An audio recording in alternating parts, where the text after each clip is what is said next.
we were so tired.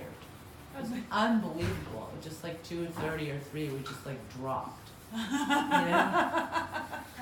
Well, a nice way to spend the rest of the weekend, you know. Well, we had like 90 people for lunch, you know? Yeah. Right? A lot. Yeah. That's a lot. But Long yeah, time to be it's on. over. It's over. It was good. It was good. Sorry, don't forget I have a little something. This is something. Aww. Yeah. Wow. Thank you. Okay. Yeah, what? Alright, so, Marsha was saying that you were a little confused about how to get your bow straight at the frog. Yeah. Okay, so go to the frog. And I'm wondering if it's that you don't know how to get it straight, or you don't know how to tell if it is straight. Well, I know how to get it straight, sort of. Okay, that's what But I thought. don't really know how or when to fix it, because I can't just do that. Okay, alright, so that's different. So that's not knowing if it's straight. Yeah, not knowing. I'm really glad she asked you this because way back when, before we ever met you, and before Betsy, and before anything else, this used to be like the bane of my existence. She improved a lot, and she's now, it's good that we clarify the question, because I thought she did know how, but it's good to know that you don't know when or like if it's straight, right? So it's like sort of like you know how to drive the car, but you don't know if you're in the road or in the ditch. I almost feel like some kids have a proprioceptive sense of it and others don't. There's a lot of different things that go into it. It's hard to say. Certainly, if you practice with a straight bow, you start to get more proprioceptive sense of it, like a kinesthetic sense of like where are you in space and that kind of thing. And we also as kids get older, I start to talk about using the sound as guide, that kind of a thing. Mm-hmm. But the other thing that happens is the kids go through growth spurts, and then everything feels different. So it throws it off. So even if they have a straight bow for a while, then they get a different size instrument, things change in space. So, like Marina's bow is not always straight, but she practices a lot, but she's moved her violin to a different place because I didn't like where her violin Well, when was. she was really little, I had one of those bow helper things, Mm-hmm. and I attached a straw to it so Mhm. that there was really only one spot to play, and you had to keep it straight if you leaned on it. Mhm. But I don't really, and I know Marcia's really careful. She didn't want to teach Ella what she does. Mhm. She wants Ella to learn what you do. Mm-hmm. Yeah. So this is the trick. Are you ready? You need a mirror. What you have to do is learn what your bow looks like if it's straight, right? And it's going to be different depending on who you are. Like I know what my bow looks like, based on my own set of ideas. So here, put your bow up on your violin. Well, good thing I have a huge mirror that's taller than me. Perfect, yeah. So you look in the mirror and you go, is my bow straight? And you're like, okay, cool, it is. And then you look at your bow and you go, oh, that's what it looks like when it's straight. And you play for a while and you're like, I wonder if it's still straight. Oh yeah. Or, oh no. Yeah. Make sense? Yeah. Okay. So put your violin up and play tonalization. Okay, well let's actually start. What do you think? Is that straight? Well, I feel like it is, but I don't know. Okay, wait. Well, when you stop moving, I'll be able to. So now you think it's straight? It's really crazy close. Like, if I'm going to be extra picky. I changed my name today with the group class before you. My name is Miss Picky. Okay, see that? That's good. Okay, so now do a down bow. And then just there, watch out. I can relax here. You don't have to work so hard. Oh, yes.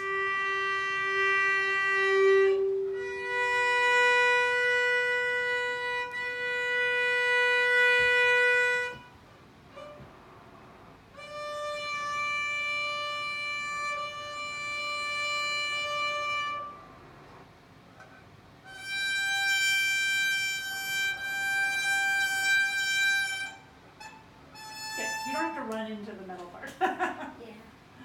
I mean, you've noticed that you were able to figure it out? Yeah. So then what if you start to be a little uncertain? What would you do at home? Try and do this. No, don't take your violin down.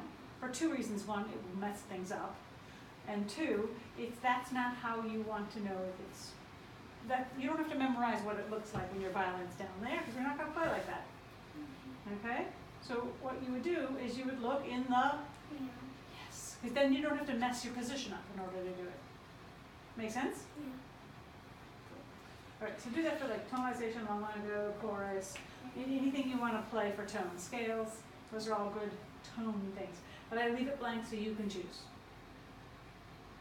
Okay, what you want to play to practice your tone. I'd like you to do more than one thing. I wonder why you didn't write tonalization. Because I'm lazy. So Just do you notice anything? Is there some feeling that you can describe when it's straight, Ella?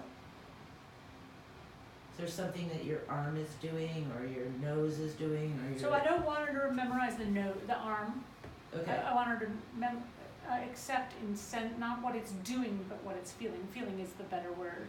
Feeling. Yeah. Feeling. Yeah. So that could work, but for now, probably visual is going to be best. Visual and sound. Visual and sound, yeah. Okay. Mm-hmm. And Sounds then good. eventually, yes, kinesthetic. But she's going to have to. I think she's going to have to experience it a little bit more. I mean, she's pretty close. She does not have the craziest bow. We always want to be nudging it, into straighter land. Okay, I'll be quiet because this is my favorite thing to discuss. We could discuss this. Oh, the straight bow business. Yes, Yeah. because it actually feels like a circle to me. It feels like a circle, yeah, and Mhm. everybody's gonna have their own experience about that, but yes, and some people like teach even like down and then up with your elbow and that kind of thing, Right. so. All right, let's do your first etude. Okay. We keep running out of time with her, so I'm gonna get a little nervous. Okay. I'm usually by book 4, I'm teaching an hour-long lesson, it's just, heads up. Right. I did number 4. With those 3-hour-long practices that go with those. Yeah, that's usually my glorified plan. But no, when the kids start practicing that much, which isn't very often, but they have to have longer than an hour. I can't fit 3 hours worth of practice into. Well, we can talk about it at some point. Yeah. Anyway, go ahead.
So guess what you'll do this week? Number 5, right? Yeah. Okay. Are you doing it on the back? So tomorrow I pick up the new books. Bad timing. All right. Okay, so let's do book 3, page 24.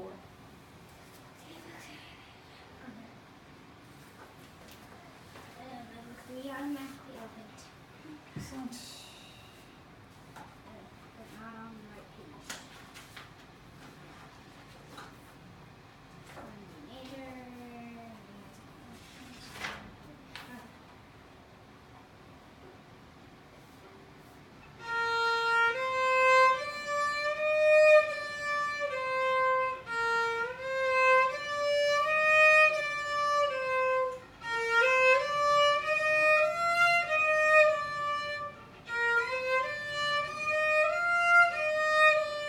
Good. So I want to challenge you.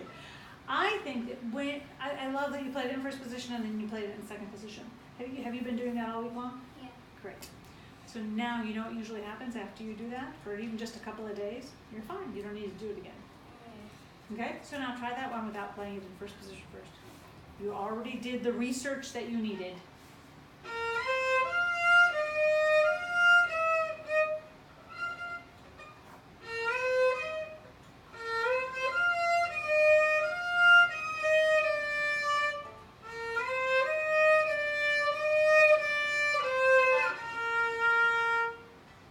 Good, next one.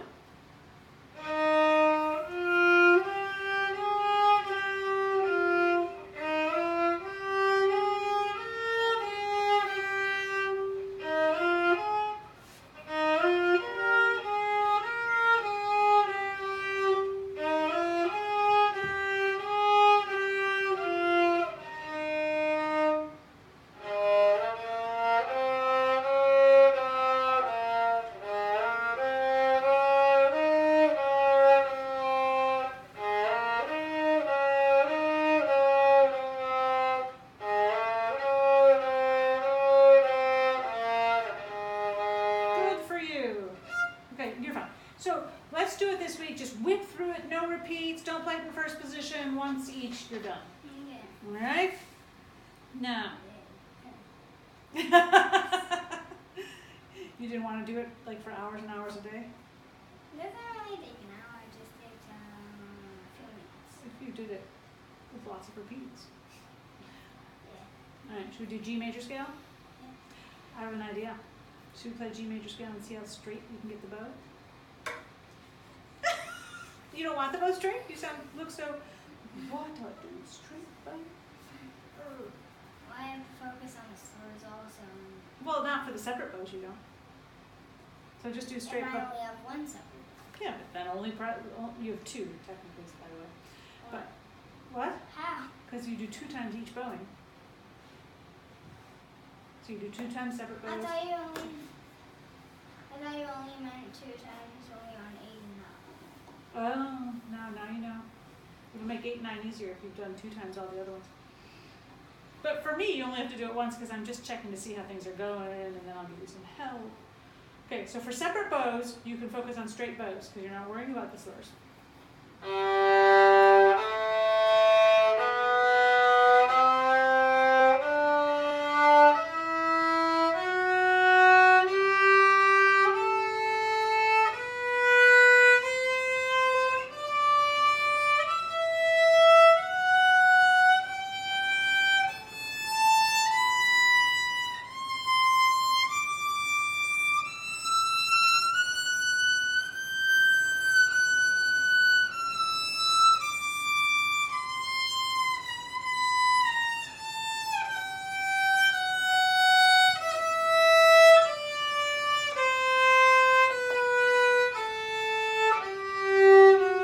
the way to the frog.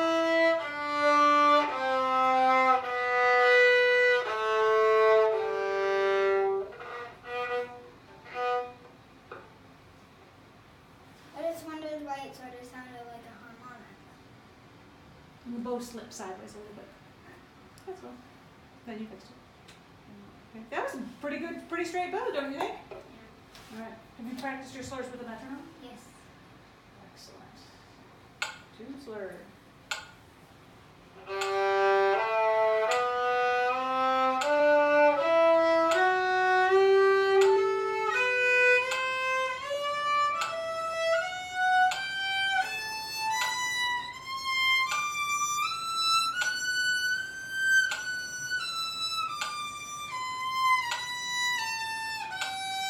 All the way to the frog. All the way to the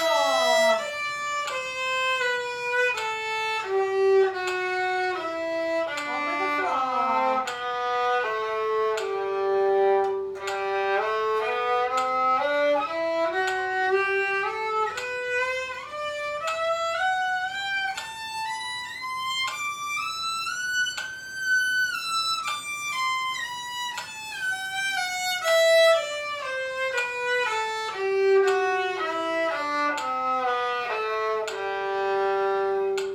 Okay, I'm gonna stop you. I was gonna say one real quick thing, and this is not the context to practice this, but so I don't forget. When you go to the frog, right, and you know you're supposed to bend this wrist, It's not that you're supposed to bend it as much as you possibly can. What's happening is you're bending the wrist and you're trying to make it look extra bent because you think that's better. So you're pulling your elbow down at the frog. And then you lose your strength for big tone. So that's part of why it's tricky to talk about what your body's doing, because the nuance of it is really contingent on what the bow is doing. So you just bend this wrist enough to make the bow straight, right? You don't try to bend it as much as possible, otherwise you get all like this. And it's actually, she's doing it enough that it could be unhealthy if she keeps doing it like through teenager years, like to bend it this much. So the arm should just come up with. Okay, does it make sense? Are you following me? So just be a little bit lazier about that. Don't focus on bending your wrist. Focus on keeping your bow straight.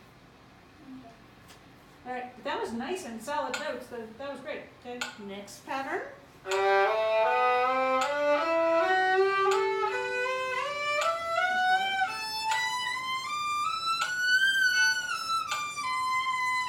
Do you see the freedom is better?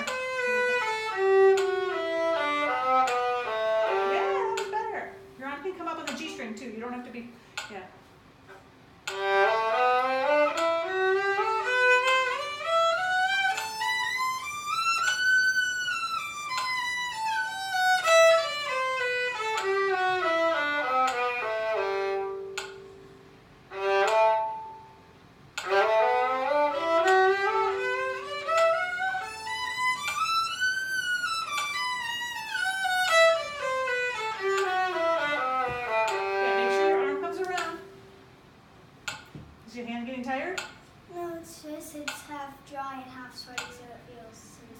Sort of weird, yeah. That happens. That's good to learn how to do that because in concerts it might happen.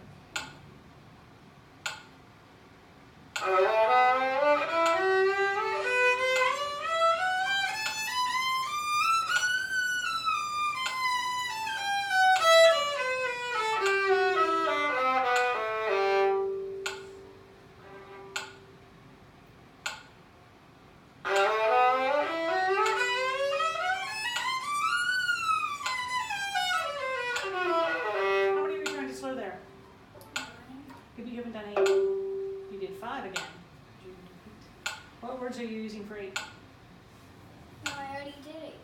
I think you tried to do 8, but it came out as a 5. You didn't do 8. Sorry. That's okay. You can do it again. Wish I had a pony. No. Wish I had a motorcycle. Yeah. Okay. There you go. Pony would only be 6. Exactly. Glad you noticed that. I wish I had a motorcycle. Wish I had a motorcycle.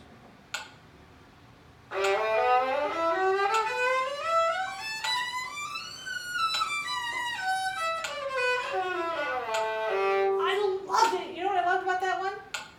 It started out so clear and beautiful, and then you messed up, but you kept going. That is really important, because that's going to happen in orchestra, right? It's also because of my hand. I think that was one of your best mess ups ever. Ellen. Yeah, you just totally kept going and stayed with the metronome and everything. Pat yourself in the back, that'll help with the sweat thing. Good job, Ella. Yeah. And then you wipe your sweat off on your shoulder. Do it again.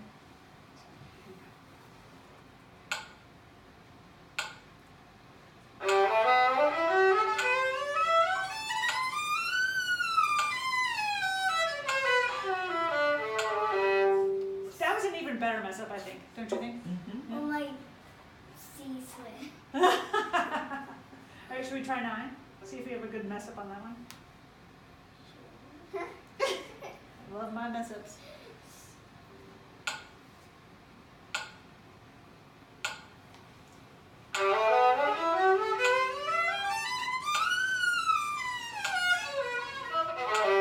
Excellent, excellent. You're getting so much better. I am so proud of you. Okay, I we just, messed up more at our house. you did? Really? Excellent. Yeah.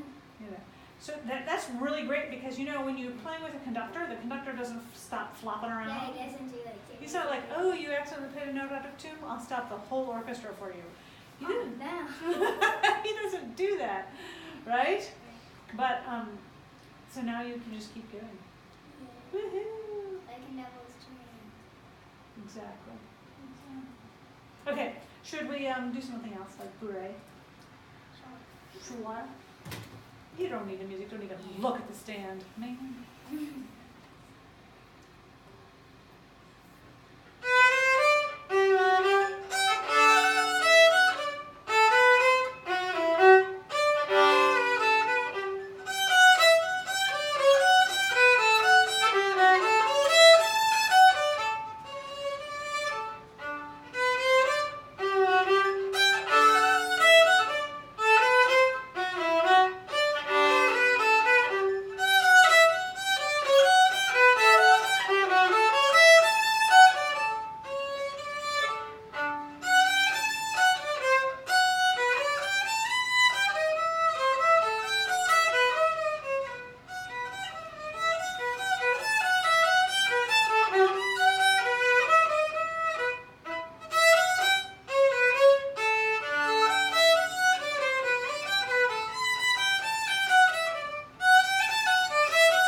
I accidentally pressed a guard on my thumb. Oh, good, you're noticing. Excellent. That's why we feel pain, because we're like, oh, better not do that anymore. Yeah.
Challenging bit for you? The reason why at the end of the part before I repeated Mm-hmm. was I pressed way too hard and I couldn't loosen up too much. Then I sort of let go of my thumb. Like totally. And then it, yeah. So and instead then of being it gentle, you seemed just like- didn't use it at all. Yeah. Yeah, but we could use this one to practice that, right? We could put it in the review box and you could just play it every day, but to practice your gentle left hand. And do you have the book School of Violin Technique by Sharadiak? Do we? No, I don't think so. That would be a good book to get. And we can work a little bit on your left hand. What's it called? School of Violin Technique, Volume 1. And the important thing to put in is SCHRADIECK.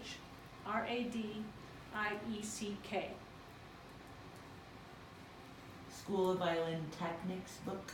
Uh-huh. And get the Schirmer edition, the yellow one.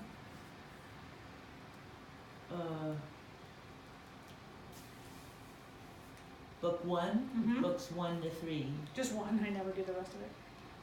That? Yeah, that. Woohoo! Some advanced stuff. One of the things we need to do this week is pick what you're going to do for the evaluation. Can you play with your shirt another time? Thanks. Yeah, what's really the evaluation? Did you do that last year? The Astacap? Where we went over to Crowden School and you played for 3 minutes and left? And then you got comments. I'm kidding. I think it was 13. It was fun.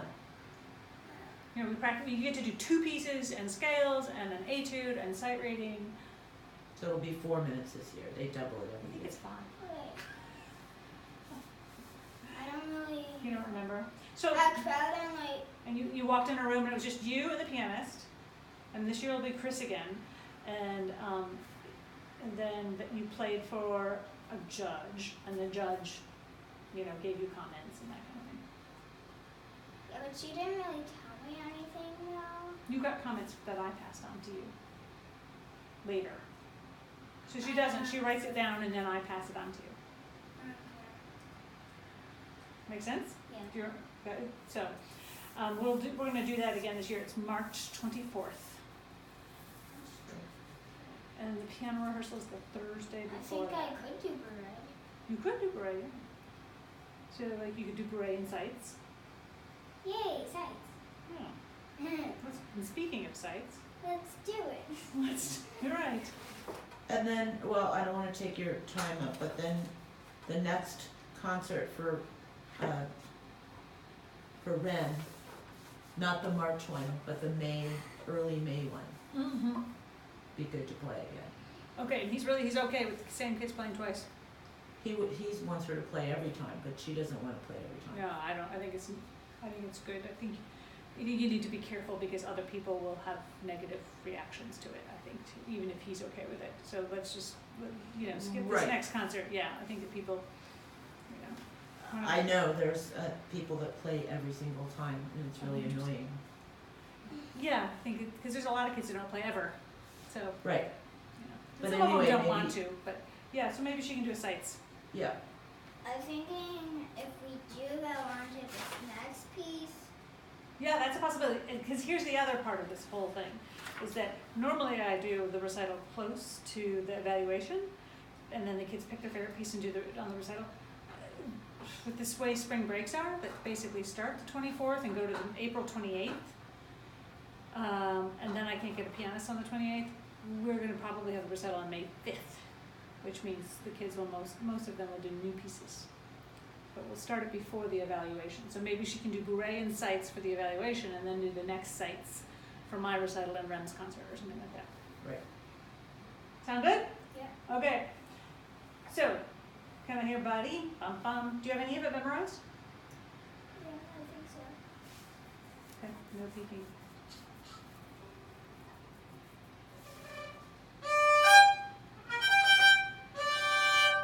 Nice job.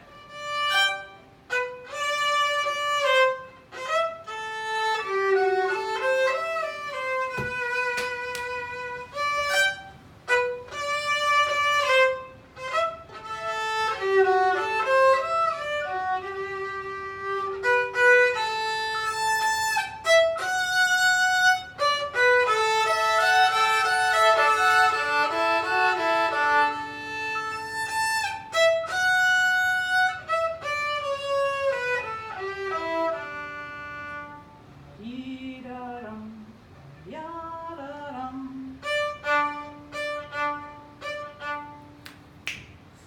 I keep missing that.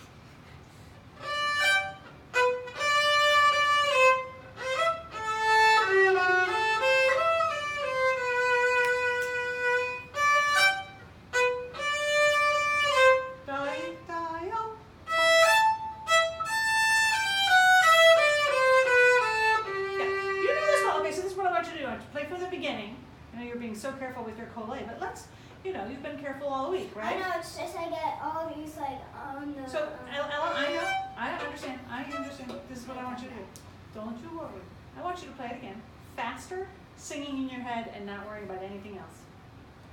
Just sing and Speed. ba-dum, bum, bum, ba-dum.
comfortable. But don't really go faster than the CD. Even if you make a face. All right, ready? Yeah. Let's go to the next section then. This is now, can also be a little bit, like the same speed, but a little sweeter, try to make me cry.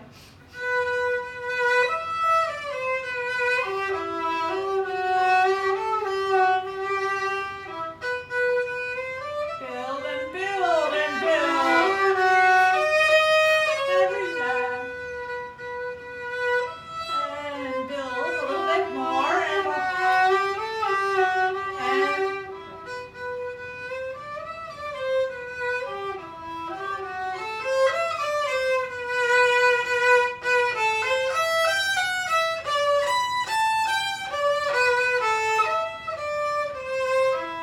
Okay, so on those last notes there's little staccatos on those 8th notes. So what I like to think of, let's make them cute. Cute. Cute. Ready? Ready, go.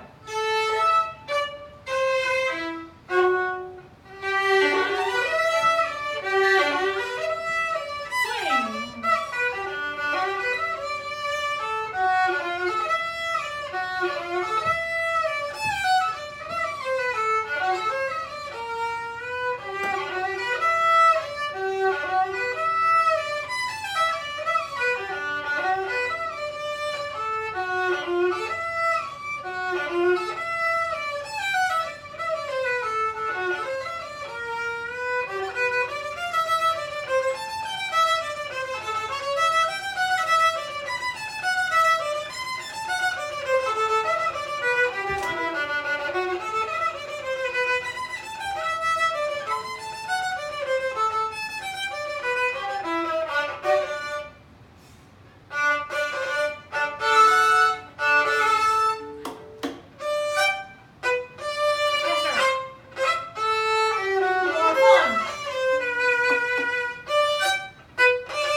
I won't hear it with the piano's playing.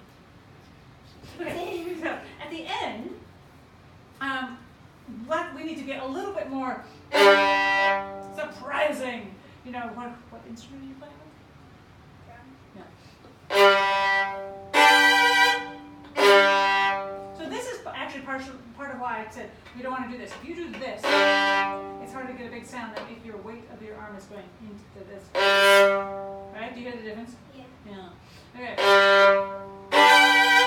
Can you try it? It's not going to be as loud as me simply because my butt is bigger. And my arm is heavier.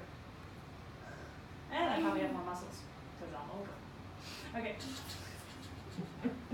Someday you'll probably have more muscles than me. Yay. We'll have a weightlifting contest. Okay. But not today, because I'll win. Okay, ready? Go to the G string. Ready? And.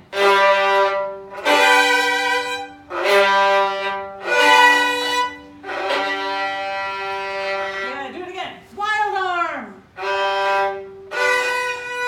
Oops. Wrong spot. Oops. Okay, ready? Go back to the G. Here's an accent on.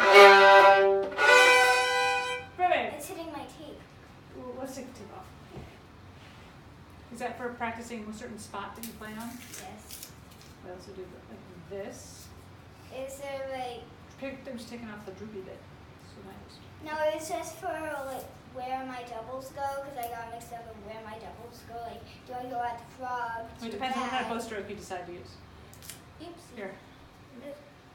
It was to put the bow stroke, the doubles where Danielle wanted the doubles for something. It was for something, but You can leave that there. Here, here. You can leave that there. No, it's. It's because it's not drooping. We can take it off later. There, go. Yeah. Okay. So do the chords now.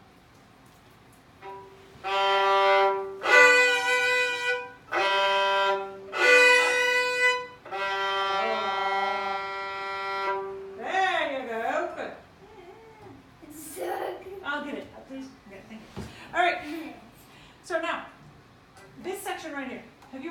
scary movies lately? No. Excited movies? Yeah. What? I forget what it's called. It is. Do I watch Mary Poppins? No. We're going to in Oregon though. Okay, then I won't tell you what happens then. Might be some scary. Anyway, let's pretend. We're right here.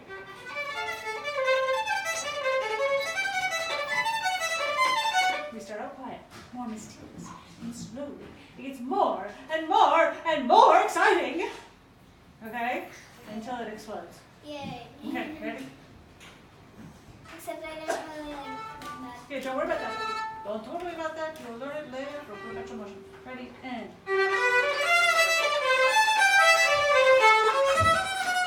Great. So listen. Get the timing.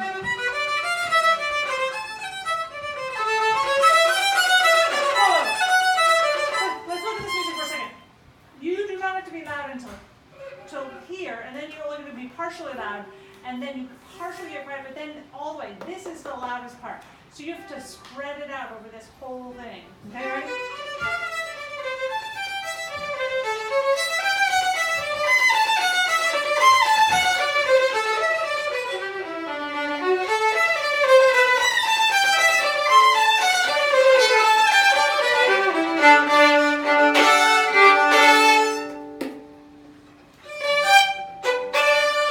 Good, okay.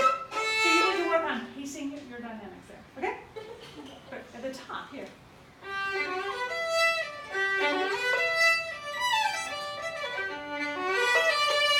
Ready?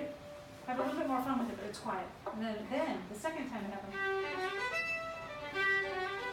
Like the echo. So I do this. Not piano, but pianissimo. Yay. Ready? Ready? And.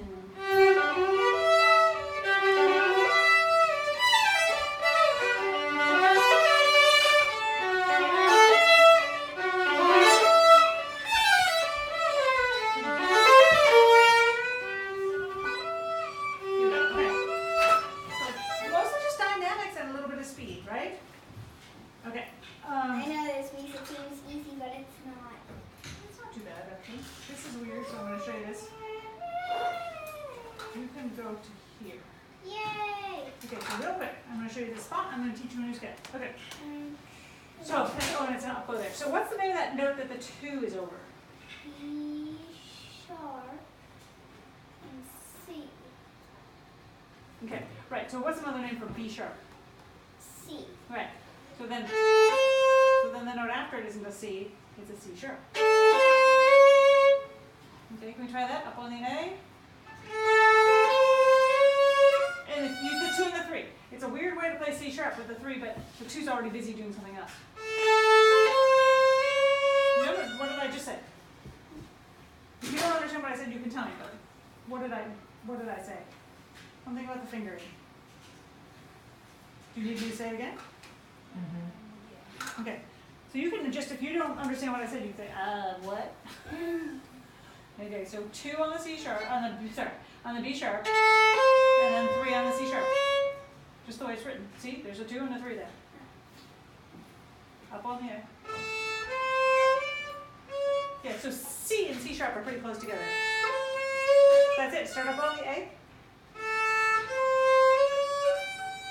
F sharp. Tap, tap. That's it. Yep. Up on the A. Good. Okay. So this section that I'm not having you do has 2 extra sharps in it. Already in the key signature, we have an F sharp and a C sharp. G sharp and A sharp? G sharp and D sharp. So it's E. So it's a G sharp, and then plus we're going to have a D sharp. Yep. And so that is the E major scale. Yay. Yeah. So let's do that.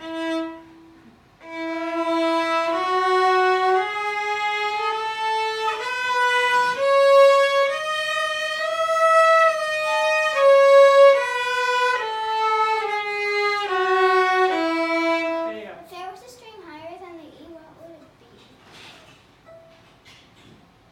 It would be a B. So, because that's a perfect fit height. Yay. Okay. I don't know how to sing this. I bet you can figure it out. All right, we need to take a bow. Thank you very much.